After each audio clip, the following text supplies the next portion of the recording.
Yep, I'm good to go. So while I set myself up, now a wee bit of feel for the room. How many iOS devs do we have? Oh baby. So a lot of Android devs. There's going to be a lot of Swift. How about both? Right, who does both? All right, talented folk. So yeah, there's going to be a lot more code in this one, unfortunately. So there's going to be a lot of Swift. Anyone good with RX? Okay, I'll swap you out when I need you because I'm going to run out of talent fairly quickly. So let me quickly get myself set up.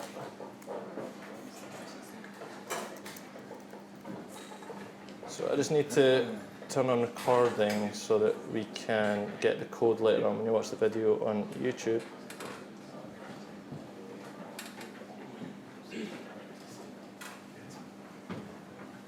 Excellent. Can we see anything? Oh, yep. Nice.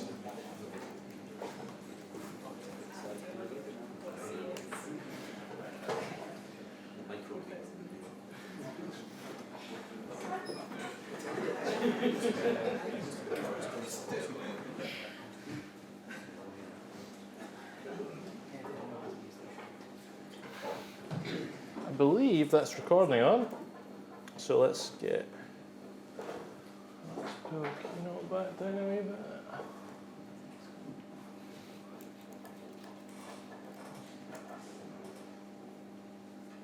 Excellent. Okay, cool. So I've got a really woolly title for my talk. These are just another input. So just before I get kicked off, I just want to say a huge thank you to Val and Russell for setting this up. It's quite rare to get so many devs in the same room, never mind so many mobile devs. I hear a lot of recruiters saying that we're gold dust, so yeah, it must be a fairly expensive room. And also another one would be to the RX Swift community. So a little bit of background on me. So I've only been in the sort of software game for about 5 years. The last 3 years more kind of specialising in RX. And the RX Swift community and the RX Swift Slack channel are outstanding. So a big shout out to them. Like I wouldn't know anything that I know without them. So I'm sort of standing on the shoulders of giants, so to speak. So we've covered how many people are like iOS and Android devs. The RX knowledge in the room is fairly minimal, right? So I'm going to go at fairly breakneck pace to try and get through it quickly. I've only got about half an hour, so if I do lose anyone, feel free to chime in. So I'm quite happy to accept questions like during the talk. It's going to be some live coding, and well, the depressing silence of me clacking away and all you staring at me. Like if anything, like throw a wee question my way, that'd be really nice to kind of break things up a wee bit. So there's going to be a fair amount of live coding, and before everything breaks, which it definitely will, apologies up front, I'll do my best to sort of minimise any damage. I do have a lot of stuff sitting waiting for me in Git, so if I break stuff I can copy and paste to break the illusion that I know everything, which I definitely don't. So these are just another input. Like, what does that even mean? Like, what am I talking about? So to sort of totally, the sort of antithesis of what Ryan was talking about, we don't do the shiny stuff, we're going to do all the shiny stuff. So we're going to talk about MVI. I know the like full-blown title of my talk was essentially like TDD with view models, but view models in the sense of MVI. So MVI is the sort of idea that we use the user's intent. So what we want to do is start thinking about things less in terms of UI and more in terms of what does the user want. Like, pull to refresh just means the user wants to get some updated data, like or a refresh of their feed, right?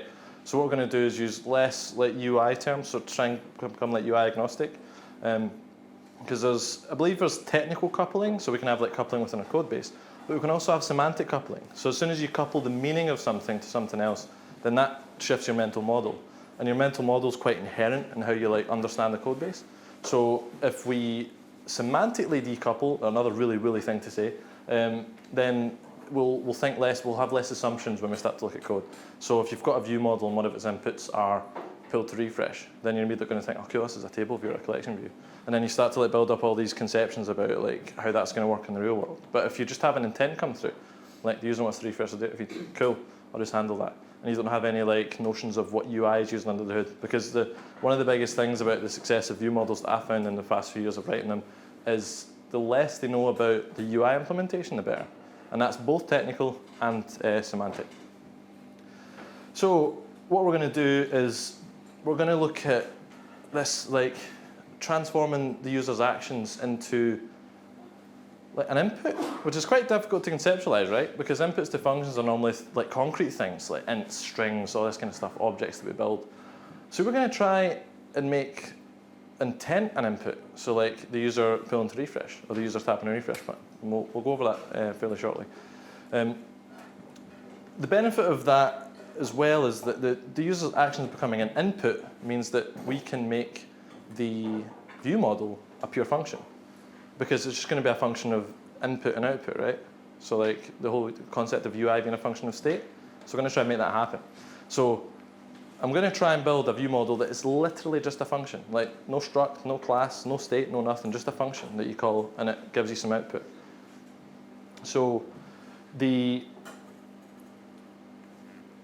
right abstraction to use here is fairly tricky, and as soon as I say RX, a lot of people kind of like stiffen up and like, no, he's going to make me write functional stuff. But we're going to try and like introduce it as gradually and slowly as possible. I know the learning curve is less a curve and more like a brick wall, right? You know, but we're going to slowly introduce it, and if there's anything that goes over people's heads, like just hands up, just interrupt me. There's nothing worse than looking at a wall of just completely like blank faces, like you are talking absolute mince. So yeah, we'll hopefully we won't have too much of that.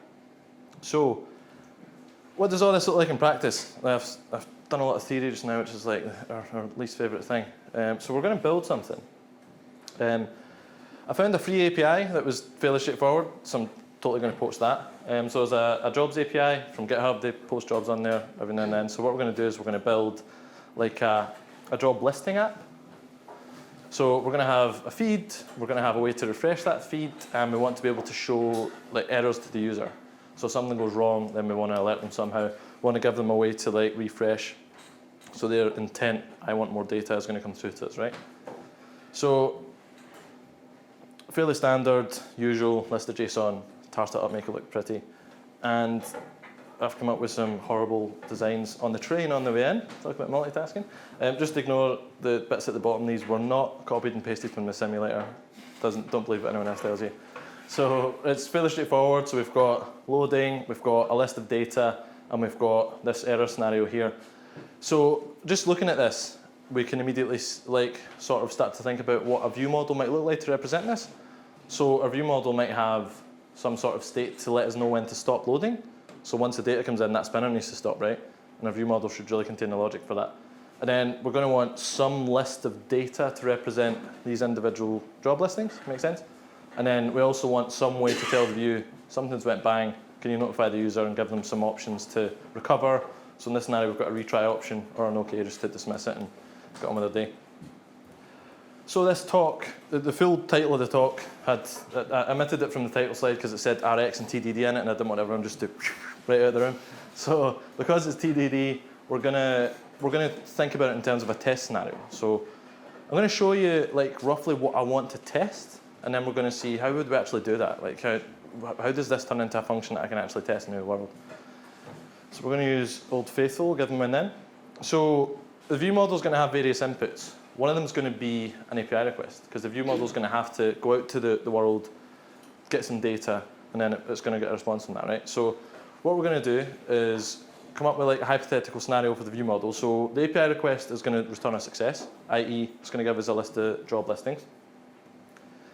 So when the user requests a refresh, then what we want the view model to do is let the view know that it's doing something. So it's going to have some type of indicator to the user so they know this app is doing something, and it's not just like sitting still inert. It's actually actively working on retrieving something for me. And eventually, we hope that the view model is going to eventually let the view know that it's got some data, and the view is going to know how to render that. So we're going to have some like model agnostic representation of the data required to render one of these job listings on the screen. All good so far? Not lost anyone, have I? No? All good? Sweet. So lots of GIFs. Excellent. We're going to start looking into RX now, so this is where I'm going to lose a lot of people, and I'll try and offset that as best I can. But it's difficult, it's not easy, but I'll try and make it as accessible as possible. So RX is lazy rather than eager. So when we talk about evaluation, it's lazy and eager are two, I guess, sort of top level, the ways that we can think about it. And with that, we're gonna do some code. So let's quickly switch this so you can see my screen, so I can just have a comfy wee seat and write you some code. This is like the worst whiteboard interview ever. Like you're all watching me. Go ahead.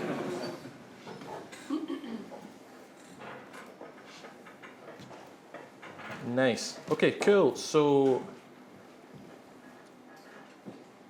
lazy versus eager.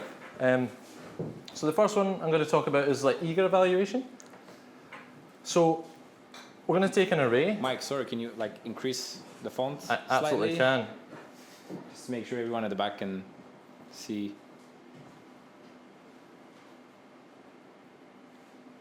There you go. Is that okay for everyone? All good for everyone? Yeah. Yep, I mean the code's going to make no sense anyway, so whether you can read what it says doesn't really matter. So this is quite imperative, but it does well for the purposes of this test. So I'm going to set up an array of strings. I'm going to eventually append to that, and I'm going to assert what that equals at some point, right? TDD tests. So we're going to take an array, and I'm going to filter out the odd numbers. And we're solving the really technical problems here. And then what we're going to do is we're going to double all the odd numbers. Exciting, right? And then we're going to grab the first one.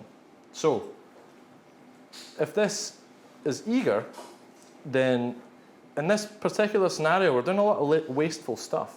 So that test passed.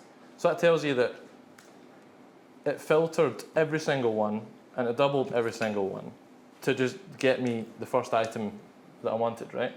So that's all wasteful. Like we didn't have to do all that work. So that's the eager part. Like it's doing a lot of stuff up front. Lazy is I'm going to say the opposite, but it's a little bit different. So when you write code that's lazily evaluated, you're not performing work. You're describing work to be performed, if that makes sense. So here I've got the exact same scenario. It's doing exactly the same. The only difference is the output and this little entry here. So by making this lazy, I'm deferring evaluation of each individual entry in that sequence so that I only get that, which is quite the departure from this one here, I'm sure we'll agree. So if it's lazy, it takes one at a time. So it's almost like a generator. So it'll emit one, we'll perform our operations on it, and then here we are grabbing the first item. So we'll not have to do that many work. The other thing about lazy evaluation is it truly is lazy. It's not going to do anything until you force it. So if I run this now, it's going to go bang because it's an empty array. There's nothing being appended to it. See that there? So until you apply an eager something to a lazy sequence of events or whatever, we'll look at observables shortly, which are all lazy, it's not going to do anything. So this is all completely inert. Like just by value of being like compiled, that's not going to do anything. So when the Swift compiler gets to this, none of this is run. It's just describing computation. When we give it an eager operation, whether that be first, whether that be for each, at that point, it commands it to do work. And even when it's been commanded to do work, it's still very lazy because it's only going to do exactly what it needs to, the least possible amount of work. So in this scenario, for sequences are quite a good one to look at because it'll take each one in turn. Right? So Swift isn't a truly lazy language. So for example, if we, I'm going to say a word now and I really don't want you all to leave, but Haskell is truly lazy, so I can actually generate an infinite sequence. And I know this is lazy because at any point I can quit out, right? So I can generate another lazy sequence. It's going to run forever, but I can interrupt it, which means it's doing it piece by piece because it's still listening to see if I'm going to cancel it. If I was to do something similar in Swift, so maybe have a half open range which goes from 1 ...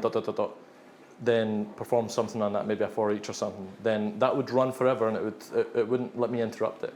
So that tells you that Swift isn't truly lazy, unless you're doing something like grabbing first, or maybe getting an index of a certain element, then it will break out. But when it comes to like evaluating an array, non-truly lazy languages, given an infinite array, need to build the whole thing up front. And if it's infinite, then it's never going to do anything else because it's going to get stuck on actually creating that. I'm incredibly sorry for showing you Haskell during a Swift talk. I'll not do that again. Cool. So let's get back to the slides. That's us covered a wee bit of lazy and a wee bit of, oh, no, is it behind me somewhere? Where is my display preferences? Here we go. Nice. Right, and let's get back to our slides. Excellent, cool. So Rx is lazy. So it means that Rx isn't going to do anything until we tell it to do something. And it also means that all the code that you write inside your sequences, that's not going to run. So you don't need to worry about, I guess, like API requests and stuff. You don't need to worry about them actually performing side effects until you actually request it to do the work. So when you first, it depends where you look.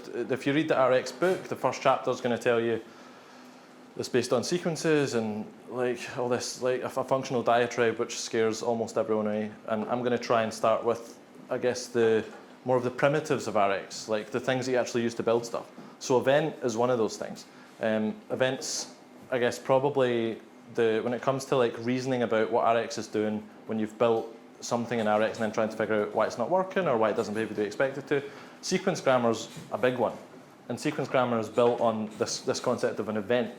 So if you've read anything about Rx or looked it up, the first thing you'll learn about is observables. So observing events, emitting events, all that fun stuff. This is an event. Super simple, it's just an enum with 3 cases, or I don't know what the Kotlin variant is, a union type or something. So 3 cases, next, error completed.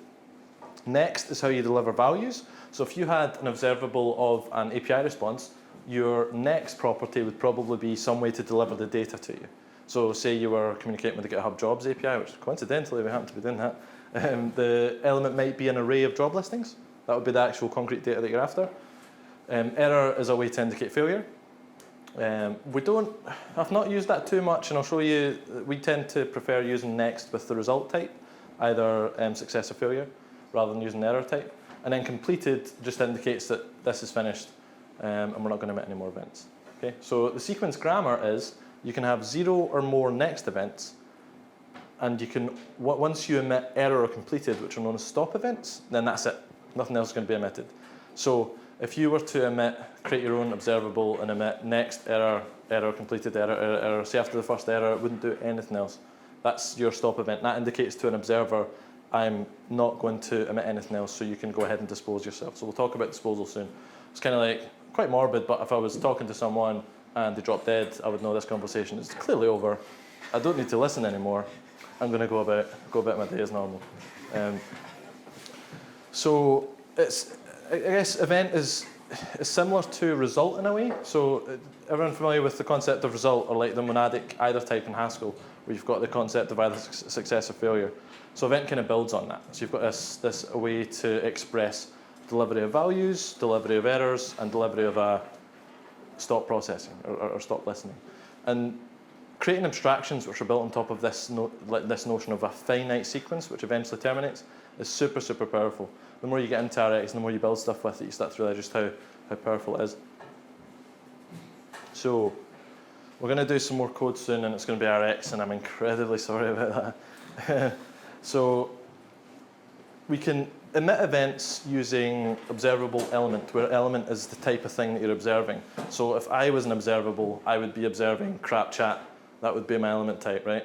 That would be what I'm emitting. And then you would all be wonderful little observers. So this is going to get tedious fairly quickly. I guess I'll run through it all, and then we'll go through each example step by step in the code. So we can emit events, we can subscribe to events, so you might be the subscriber in this scenario. We can merge 2 or more streams of events together. So I guess an example of that might be if you have, I'll go through it and test in a second, but say you're building a contact information form. and you've got a submit button at the bottom. What might happen is you might merge the events for the button tap and the events for all the contact information. So the button tap event might get merged with first name, second name, address, or whatever. And then those, only when the button tap occurs, you grab the latest thing that was emitted by each of these text fields and then pop that on for further processing, maybe uploading to a web service or something. This might sound a bit woolly and abstract just now, but I'll show you how it actually looks in implementation. We can transform events. So the first example that I showed you, lazy versus eager, we could maybe take an observable of ints and double them if we wanted to do some like hardcore programming. The other most commonly, one of the most common ways I've used to transform observables, which is probably the hardest thing to grasp, is being able to transform a void event into an API response. So what I can do is I can say, when this button's tapped, i.e. observable void event, it doesn't carry any data, so we just indicate void, then I can transform that into another observable, which you can then subscribe to. So on a button tap, you can make a network request and then subscribe to that. Again, we'll cover that. That's going to be part of what we're building. And we need to handle disposal of subscriptions. Now, that seems to be a point of contention for most devs. People get really upset about this stuff. So I'm going to talk a wee bit about that more in a second, but for now, let's write some RX. Apologies in advance.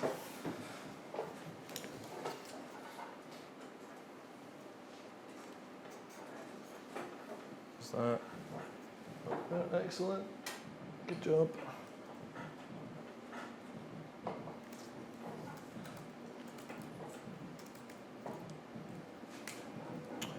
No, that's not what I wanted.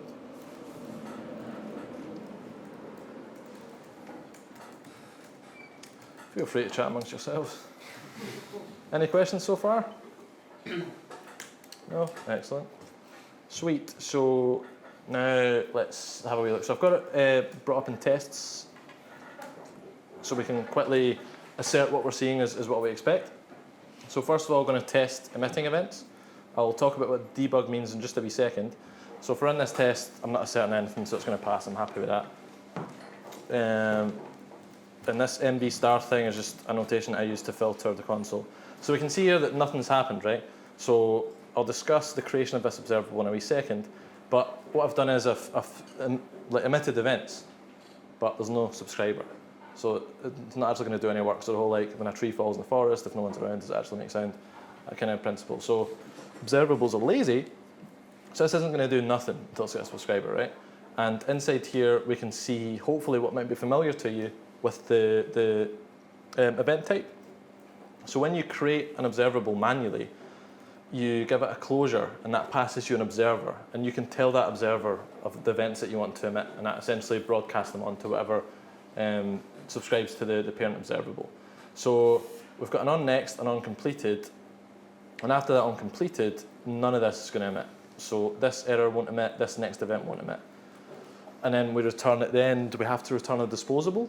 Disposables are useful for handling cleanup. So if this was a network event, if I was making an API request, inside my disposable cleanup code, I could cancel the network event. So when this has been disposed, no one else is listening to it. So why would it continue to make the network request, right?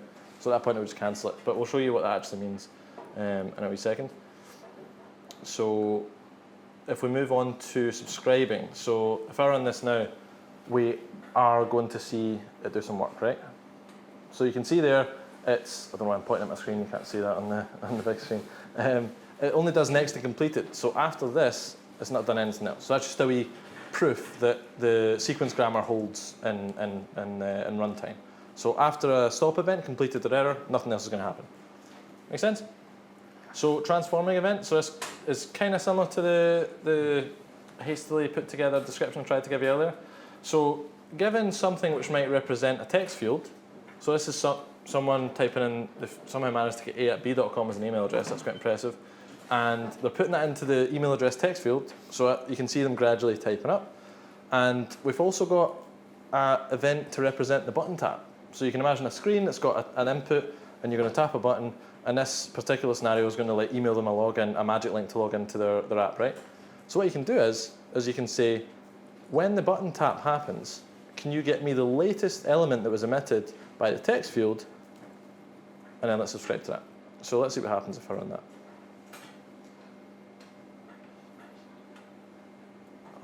What an idiot. Something did happen just now, your filter didn't catch it. The perils of live coding. Yeah, you know what? It's going to get a lot worse than this. So you can see here that the last one, A at B.com, is the one that was omitted. And then we got a completed, and then we got a disposed.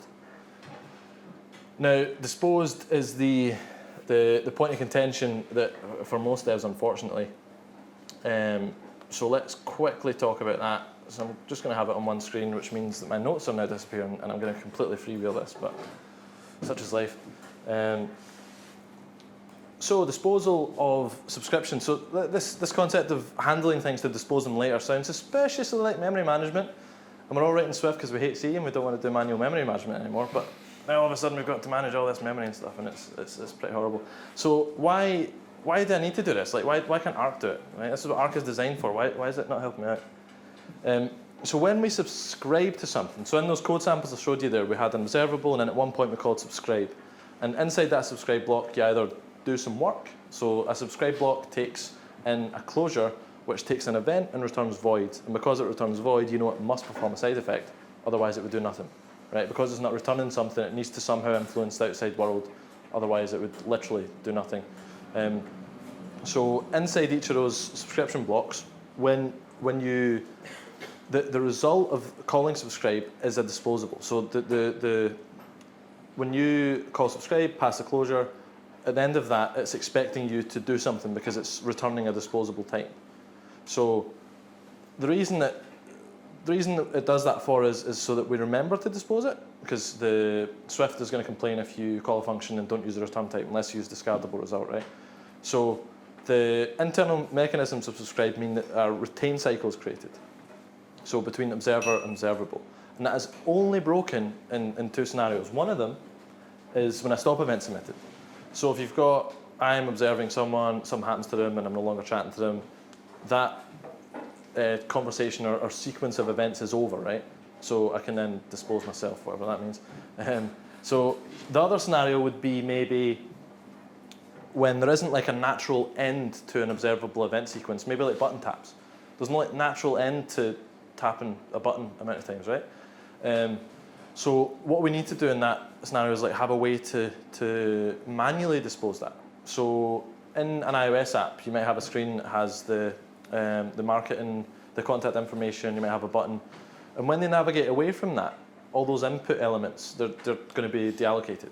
So when that happens, the RX framework provides us with a type called dispose bag. So we can add subscriptions to that, or disposables. And then once that property isn't referenced anymore, because dispose bag is a reference type, I believe, and then once that's not referenced anymore, that's going to be deallocated. And it's got a dinit override. And inside the dinit, it goes through every subscription that it has a reference to and disposes it. So we don't want to do that manually. So that's why dispose bags exist, which are how we manage like the subscription memory management in RX. I'll show you what it actually looks like in code. It's not as like gnarly as it sounds. So inside here, we've got two observables that we're creating, observables of type void. And inside the little create block, we're having a single on next event. So this doesn't terminate naturally. There's no error event, there's no completed event. So there's no stop event to let the RX framework know this needs to be disposed of, right? So in the top example, so you can see here as well, Swift's being its lovely self and telling us that and there I go again, happy days. It's telling us that we've created something, but we're not using it, you know? So the result of this call returns a disposable, right? So it helps us, because we're never gonna like accidentally run into memory management issues, because it's telling us like you're returning a disposable here, you best deal with it. So we can see here that the undisposed one up here, which we don't use the disposed call, that isn't ever disposed. So it's never deallocated, so that's going to live forever, which created the memory leak. This one here, we can see, is disposed, right? So it's eventually told, you know, everything's completed, do your cleanup, like clean up after yourself. Make sense? So in the scenarios where you know there's a natural end to a sequence, it's safe to not use a dispose bag. But in my experience, adding that one-liner isn't a huge issue. And you just have a property at the top to create one. And then once whatever containing type deallocates, and that references deinitialized, inside the dinit runs and it disposes all the subscriptions. A lot of blank faces. Any questions? No? Excellent. So I'm just going to stay seated, actually, it's quite comfy here. We're going to move on to test scheduler. So how do we make assertions about like our observables and observing observables in practice? So how do we, if we create a view model out of Rx, like how do we reason about it? How do we test it? How do we prove that it's doing what it thinks it's doing? So we're going to use test scheduler, which gives you an insane amount of power over the timing of events. So we'll quickly go into that. You can actually use it to, so say you had to write some code which needs to run every 5 minutes. Traditionally, if you wrote a test for that, you'd actually need to wait every 5 minutes. But in Rx, we aren't savages, and we use test scheduler. So test scheduler basically abstracts time, and it uses this concept of like virtual time. So it basically queues things up to happen at various times, and then executes them immediately. There's no waiting, it happens straight away. So a lot of code here, I'll run through it quickly. So the first thing we do is we create a test scheduler and we give it an initial clock time. This initial clock time is what everything else is relative against. So if you say something happens at time 10 and your initial clock is time 0, that will happen at time 10. If your initial clock is time 10 and something happens at time 10, then it's collated. So if we create an observer first, so what test scheduler does is it gives us two useful functions or primitives. One of them is the ability to create an observer, which we can interrogate later on to see what events it observed. And that's basically how we test things in Rx. And it also lets us create observables.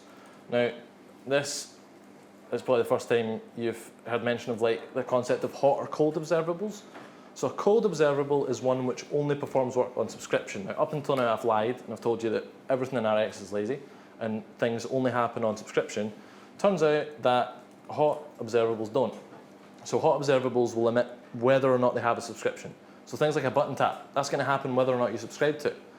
An API request should only occur when you actually want it to happen, right? So that's a cold observable. So that only performs work once it's requested to perform work. And what I've done in here is, and we're going to cover this extensively because this is how you test everything in Rx world, is I can create observables and basically give them events. So I've said at time 10, I want this to emit false, and at time 20, I want this to emit void, right? And then what I've done here is I've said when submit marketing preferences, which is probably a button, who knows, and when that emits, I'm going to grab the latest element emitted from marketing opt-in, which is false, and then we've got a test scheduler start down here. So after you've hooked up all your testable observers and test observers and testable observables, you call start, and then you can start performing assertions. So I've got access to a property called events on the submitted marketing preferences observer, and I can interrogate that to figure out what happened and at what time it happened. And this is insanely powerful. So if you remember our first test scenario that I was talking about, I wanted to be able to assert that when the user pulls to refresh or requests a refresh, when the API request returns, I want to make sure that it's told to stop loading when the API request returns, right? And that's fairly difficult to do without something like Rx. You can't easily say, like the ordering of things. You can use like XE test expectation or something, but there's a fair amount of boilerplate in there. So this should work out to be true. Yeah, so that's passed. So we can comfortably say that this is happening when we expect it to happen, right? So that's happening at time 20. Cool. Questions? No? Nice. So that's our primer on Rx. So now we're all experts and we're able to write a review model later on, which we're going to get to in just a second. So TDD primer. Does anyone like actively use TDD day to day? No one. We all test, right? Yeah. Test. What are they for? So when you're doing TDD, what we want to do is declare our scenarios up front. That's quite a loaded thing to say because what's a scenario? How do you come up with a scenario? So what I tend to do is when it comes to writing tests, I think of how the object is actually going to be used, like at runtime in the real world. So when it comes to a view model, I think about what's the user going to do? So my first scenario might be they open the app, open the screen, and they just stare at it until the end of their natural life. So that's a valid test scenario. Another one might be they stare at it and then eventually navigate away from it. Another test scenario might be they open it, they pull to refresh, they get a success response, and then fine, they might navigate away or whatever. And another scenario might be open the app, go to the screen, pull to refresh, get an error, hit retry, reload some data, happy days. Cool. So when we're doing scenarios, think about how it's actually going to be used in the real world. One test at a time. So don't try and declare your scenarios up front, but don't declare your tests up front. So don't implement them all in the one up.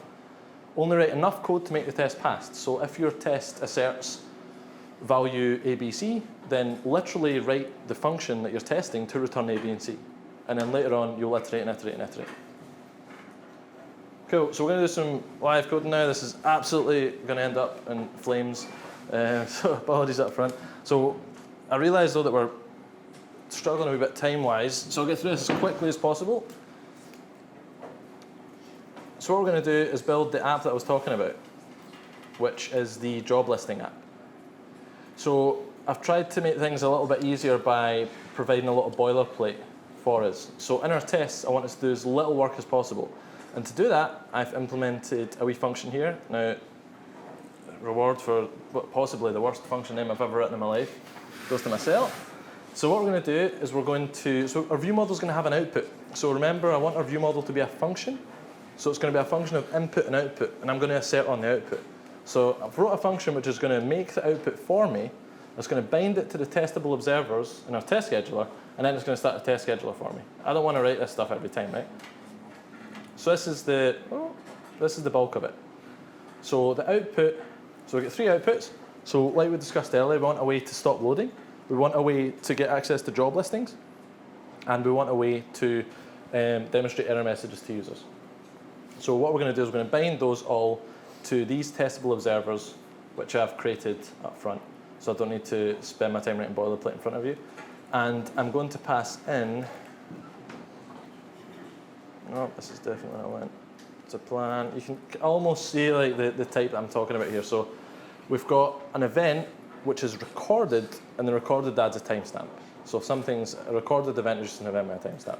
Then we've got an event of type result to indicate the get job listing request. So a result is of type either an array of job listings or it's a network error. Cool. So it's a standard result type. And then we've also got the refresh trigger from the user. So when they declare their intent to refresh what's on the screen, that's what we get through. And that's a void event. And then we create that here. So we use the create hot observable and create cold observable.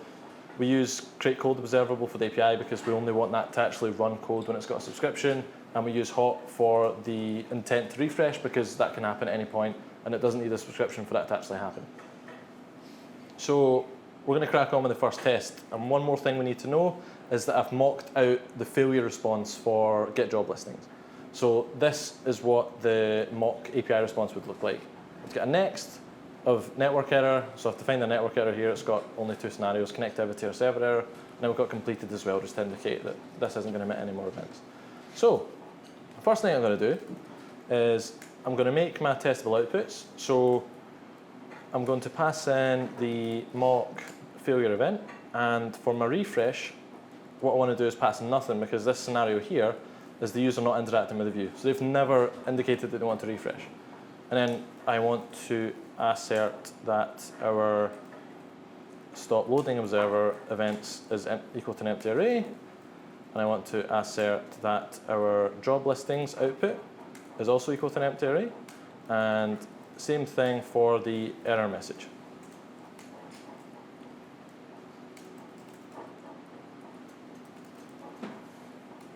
There we go. Cool. So because the input, that's really annoying. What's that noise? So because the input from the user is never, they never emit any events.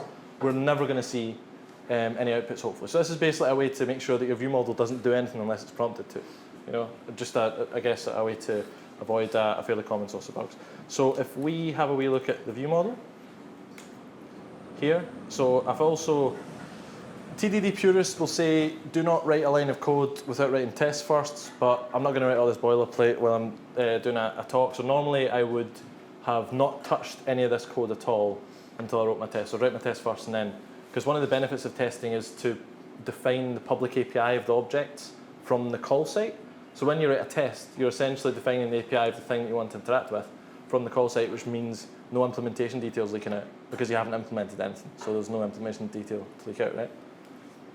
So I've got a struct here. So first of all, namespacing in Swift isn't possible. So we use an enum with no cases to indicate a namespace. I've got a struct to represent a job listing. I've got user input here to represent the refresh trigger from the user. And I've got output. So this is what's actually going to drive the view eventually, right? So stop loading, job listings, error message. And I've just declared some constants inside the function, which is actually the view model. So remember I said we're going to make a view model that was just a function, no struct, no class, no nothing. This is it here. So I know I'm going 100 minutes. Say again? What's a driver? A driver is observable with sort of specialized behavior. So in RX Swift, you have the concept of traits.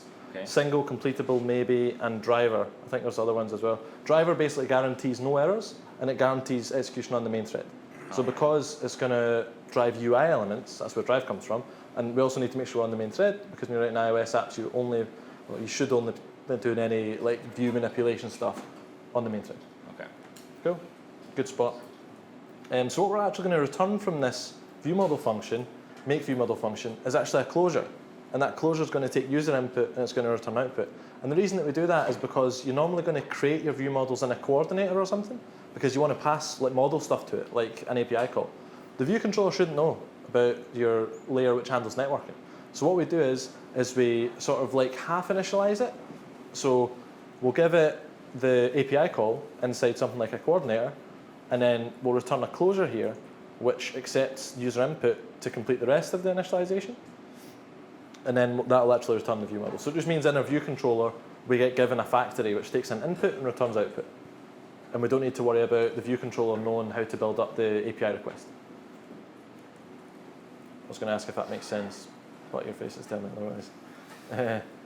So that's basically a way for us to ensure that our view controller doesn't have anything in it other than giving output to the view model. So if I run this now, pray to the gods of live coding, that's going to pass. Genius. So what we're going to do now is we're going to skip this next scenario because that's going to be implemented for free as part of other stuff that we work on. What I'm going to do is I'm going to tackle the big one quickly because I promise I'll do this in half an hour and I'm currently at 40 minutes. I'm the worst person alive. So what I've done here is I've created two mocks up front. One of them is the mock API response. Oh, that was wrong. The mock GitHub job listing. So this is basically the model which we decode from the API response, right? We've got some jobs here. We've got a senior iOS developer at Waracle in Glasgow. Excellent place to be, if I do say so myself. And then we've got expected job listing. So this is what we expect the view model representation of that data to be. So we've got the only logic here I've got really is like turning the date into a string, which indicates how old the posting is, right? Because if we remember in the screenshots, each job listing had the job title, the company, location, and then like how long that's been posted for. Cool. So I've now got some mock set up here. So what I'm going to do is I'm going to make my view model output, and what I'm going to pass for mock get job listing events, is the mock events that I've declared up there. And for my refresh trigger, what I'm going to do is I'm going to pass a single event of next. So if we look at a wee scenario we've got here, when the user requests a refresh, right? So what I'm going to do is request a refresh, no autocomplete, at the initial clock time, which is 0. And I want that value to it's void, right? So we're just going to give that an instance of void there. So this is definitely building 100%. Oh.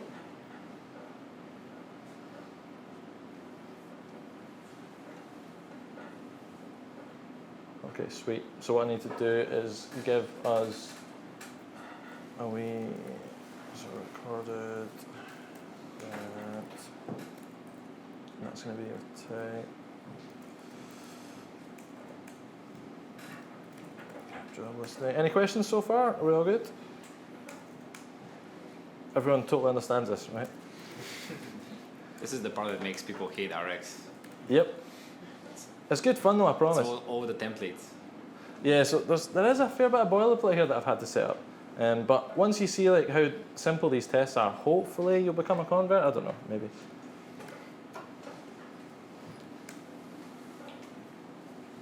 Cool, so we're gonna have our recorded in here maybe. No, what I'm gonna do is I'm gonna go to my stash, which I created for this particular scenario, and I'm gonna grab out the implementation of this test.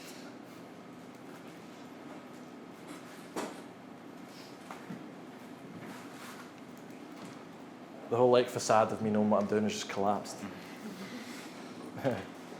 Cool, so nice, maybe, has that worked? Yeehaw. Okay, cool. So I'm an idiot, and I forgot that I had to wrap these things in actual event types so that the testable observables that we're creating actually have like a valid event to it. So I've got another response time that I've defined up here. So this is test time of 100, which means that anything which happens on the back of the API request, so stop loading, for example, should only happen when the API response returns. So we can see here that I want stop loading to occur, so a next event that occurs when the API request returns, and then don't worry about equatable void, that's just a wee thing I've created to let me compare void events, because in Rx you create like arrays of, compare arrays of events, right? And then I'm going to assert that the job listings observer events returns me at the correct time, the expected job listings, which is here.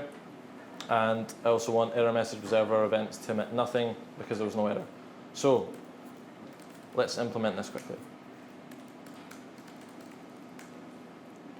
So the first thing I need to do is inside here, I'm going to create myself a wee factory function.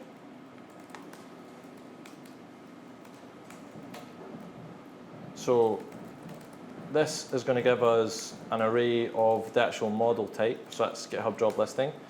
And it's going to return an array of this, like, I guess, view model, like a representation of what the view actually needs to render. So what I'm going to do is, have I got, yeah, nice one. So I'm going to create a relative date time formatter, which lets us basically take a date and then turn it into 1 week ago, 1 month ago, whatever. And then I'm going to return the map of the original models, and then what I want to do for each one of these is return a job listing. So age of listing is going to be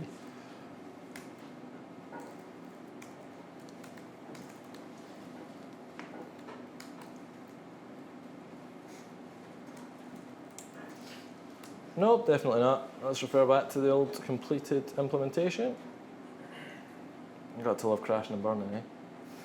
And what I'm looking for is a formatter.localized string. Excellent. And I also missed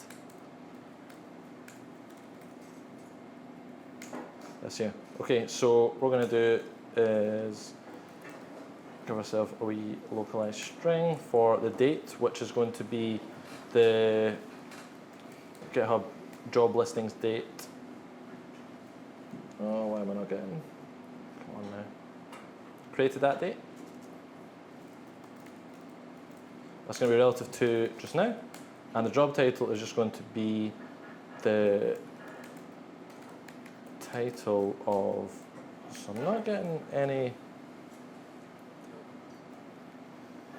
completion, which is alarming. Company and location, maybe? Ah, there we go. Uppercase H. Nice one. So now, this should maybe? Yes. The live coding gods are on my side again. So what I'm going to do is I'm going to run this, and with any luck, it's going to pass. Excellent. Here we go. Sweet. So what we've done is, we've implemented part of it, but we've not implemented the actual taking the refresh event and then actually returning a network event from that. So what we're going to do is we're going to say API response, and we're going to take the user input refresh trigger, and we're going to flat map. So the reason we're flat mapping, amongst other things, is that if you return an observable from an observable, then you have an observable of observable. Does that make sense? So if I was to just map this,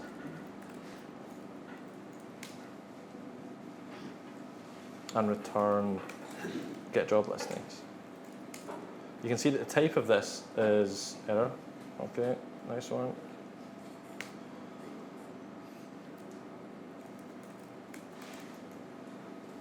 Oh, come on now. Observable of observable, right? And we don't want that. So one of the things that FlatMap does, amongst something which is fairly more complex, which we won't cover because we're rapidly running out of time,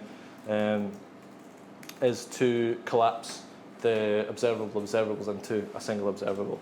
And I'm using something new here called share replay. The reason I use share is that if I have multiple observables that subscribe, so multiple subscriptions that subscribe to this observable, it's going to make that call over and over and over and over again. I only want to make the call once. And I use replay because if something subscribes after the API call has returned, I'm going to replay that to the new observers. Make sense? So we've got an API response, and now I'm going to get the success response from that. And I've created a wee helper, which basically, I'll show you quickly. All that does is guard case success, so because it's a result, make sure it's success, return that. If not, return empty. Empty is shorthand for just returning the completed stop event. So if it doesn't exist, it's going to complete, and then we should be able to dispose that. Another wee thing here is we need to transform that into a driver to ensure that it always runs on the main thread and it never emits any errors. So what we're going to do now, this type of this should now be a job listing. So our job listings are going to be success response. Our stop loading event is going to hook on the back of API response. So stop loading is basically just the API response, and we're going to map that into void, right? Because stop loading is just a message that means stop. We're not going to deliver you any data. We're just asking you to.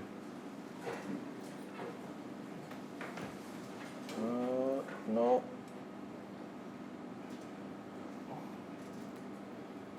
Let's refer back to this bad boy again.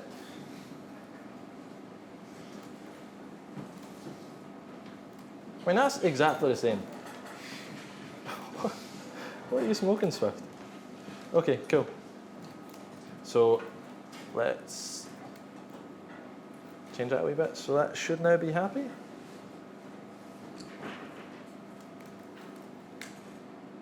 Maybe? Nice, okay. So those two look exactly the same to me, so I can't tell you what went wrong there. The perils of live coding. Cool, so why is success? Okay, of course. So currently,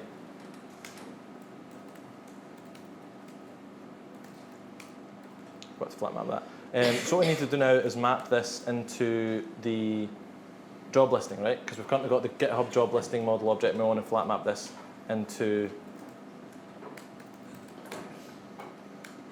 the thing that the view knows how to render. Make sense? So that what it does is it takes in the model from the network and it returns the thing that we've built to actually render out the view representation of it. So we're going to say stop loading here. Thank you. I'm going to keep error messages never because we don't have to test that yet. So what should happen now is we should be able to test this and assert noise. So let's try this one more time. I've got a feeling the method which turns, oh yes, don't know, applaud it now. And now we're going to test the error scenario, right? So basically what I want to do is I want to say the events here are the failure ones. So the mock response event. So basically we're saying the API is going to return with some failure. And we're going to give this a initial clock time, and that's a refresh trigger, right? Then let me just quickly paste this to get this done quickly. So I want to perform assertions on the view model outputs, and I don't want to assert they're all empty, so stop loading should hopefully emit a time when the API responds. What do they call that again? No? Yeah, get job listing response time. So I want to stop loading when the API response has completed. And I want this to be the mock failure event.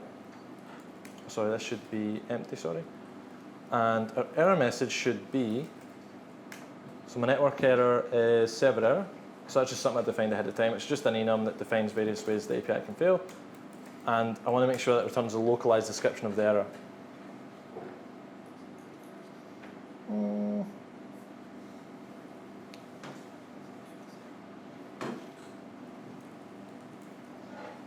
See if I'm trying to sell you an RX, this is a terrible job, eh? Cool, so back to the drawing board again. What I meant to have in there was these assertions. Maybe? Nice, okay, cool. And that's going to fail because we don't currently handle what happens when the API response returns a failure from our view model. We are minutes away from the end of the talk, you'll all be delighted to hear. Going on like double the time it should have taken. So our failure response is going to be the API response from the network call. And what we're going to do is we're going to flat map this to be failure or empty. So either give me the failure type or give me empty. And this returns us a network error. And what I want to do now is map this into localized description, and let's make this a driver, and let's make this be the failure response. Cool, nice one. So hopefully now when I run this test, I should get the correct error message back. Nice. There's one more test. I'm not going to do it because it's not much fun. It's not very interesting. It's just if you emit only completed on trigger, then everything else completes. Massive apologies for going over quite significantly my time limit there. I hope this was useful in some way. Now, what we're going to do is quickly show you what happens when you plug this into a view. So I've conveniently, because I'm a professional, just commented everything out, which relies on the old view model.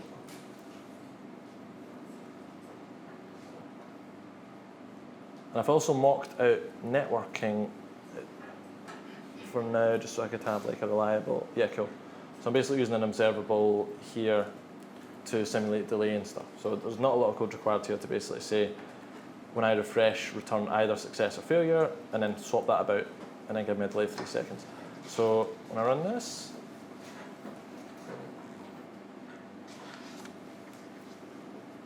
nice. So I can refresh, and then I'm going to get a list of something eventually. There we go. And if I refresh again, I've set it to basically mess around between failure and success. And retry is just the same as pull to refresh, so I get retry functionality for free. Cool. Right, the perils of live coding were quite apparent there. Really sorry it went on a lot longer than expected. I'm sure you're all really thirsty and desperate for a beer. Thank you so much for listening to me rattle on and on and on about RX. It's something I'm a wee bit passionate about. The value of it maybe didn't come across as well as it could have there. But hopefully when you look at the amount of code it took for us to test the view model, and then the amount of the code in the view model itself was fairly small, right? And the view model itself was just a function. So no structs, no classes, no state, none of that badness, just basic input and output. You know, very easy to test. I'd love to take any questions if you have any, and if not, thank you so much again. Cheers.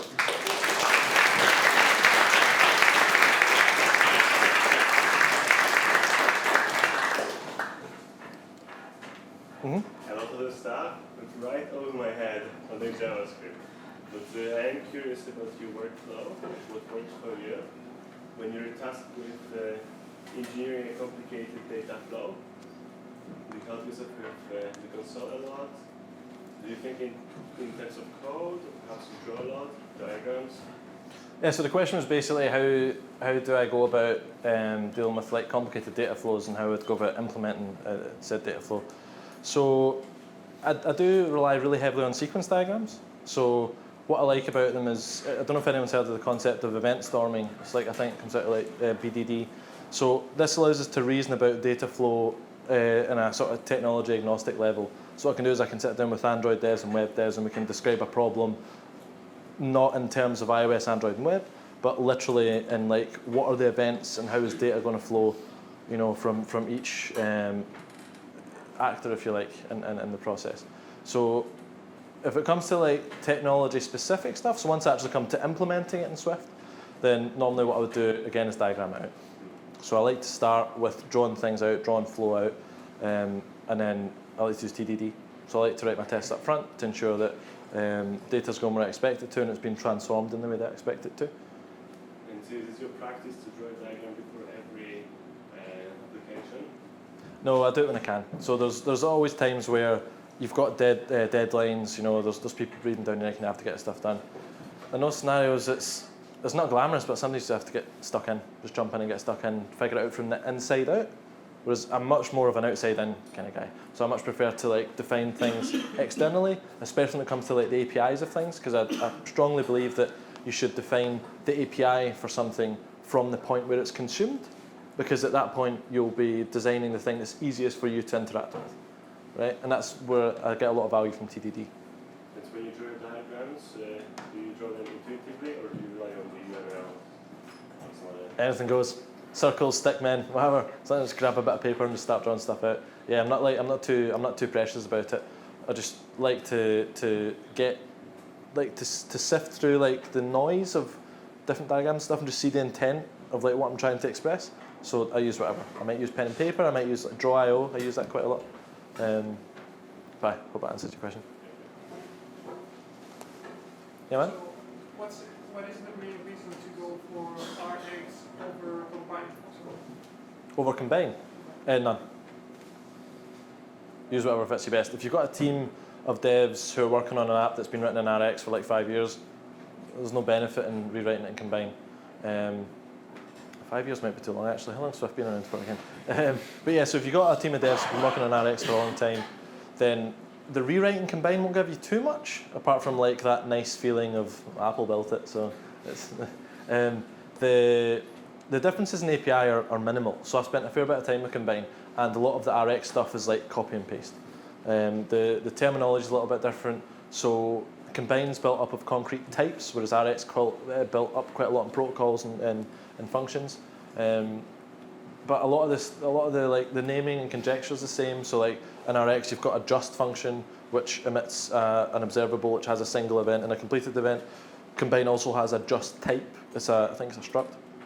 So a lot of the naming and stuff is almost identical. I wouldn't jump in combine now because personally I don't think it's ready for production. I spent a little bit of time with it and it's missing a lot of stuff. So like the with latest from things that I was showing you there, that's not in combine yet. And there's also an issue with their implementation of flat map, which we were talking about it on the Swift Evolution forums, and I think one of the Apple managers are looking into it, investigating it as a bug. So I think it's a little bit too hairy for me to use it yet, but down the line I think combine's fantastic. And it's the problem with iOS devs versus like other devs is like, so a web dev will get a problem and they'll go, I'm going to fix that. An iOS dev comes up against the problem and they're like, I'm going to wait for Apple to fix that. I ain't touching nothing. I'm not going to put in any third-party stuff. So it's nice that Apple have like told us, you know, like reactive program is okay. You're permitted to use it because we built it. So yeah, I think it's the right tool for handling asynchronous operations. So I guess when to decide if Combine or RX is right for you is both a question of, is your team skilled in it? The first 2 sprints of us adopting this full time in the project that I was last on, there was nothing done. I mean, literally, like close to 0 features were delivered because we were just trying to like grok how it all worked. Now velocity is higher than it ever was, which is pretty nice. But yeah, it's a case by case basis, I suppose. It's just another hammer. You know, it's not the hammer for every single nail. It's just another tool in your toolbox. Thank you. Any more questions? No? Cool. Thank you very much. Thanks, Mike.